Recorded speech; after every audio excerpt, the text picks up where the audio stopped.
Sinead O'Connor and the Rastas, part 4. Another thing that endears me to Sinead is her deep love for the Bible. I think in this modern Ireland you're kind of codding yourself if you think that the church has any real power over the people anymore, but the traces of it, whether we like it or not, still exist in us culturally, I think.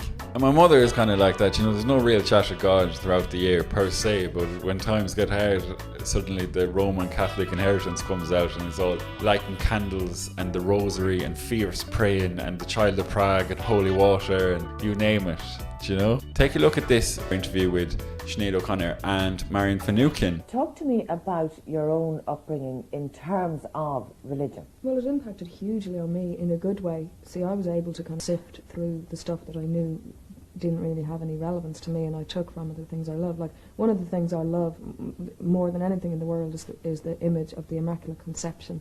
You know what I mean? I just think that's the most beautiful thing in the whole world, and it speaks volumes to me, but not what they would like it to say. She talks about having had a couple of abortions, which is probably the main thing that the interview is remembered for, but also what struck me is like the real kind of moral ponderings behind that and other actions that she was being slaughtered for in the press in the then very holy Catholic Ireland that she was living in. She's not saying God isn't real, that's a load of shit, I'll do what I want.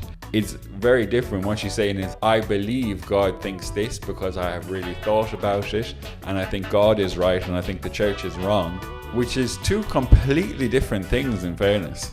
The Rastafari liberty tradition is similar in a way in its interfacing with the Bible and taking different meanings from it than the one that would have been opposed upon her, on them by default. And Rastafarian theology also emphasizes individual understandings of God. You're supposed to work it out for yourself. And I just think that would have really spoken to Sinead, knowing everything else that we know about her. In 2005, Sinead told NPR, Rastafari has inspired me to be even more passionately Catholic. Rastafari is not a religion, it's a movement, and when you're around with people you can taste God, is how I would put it. What I learned from them actually was to stand up and fight for my own religion, you know, very passionately. Stay tuned for more, hey?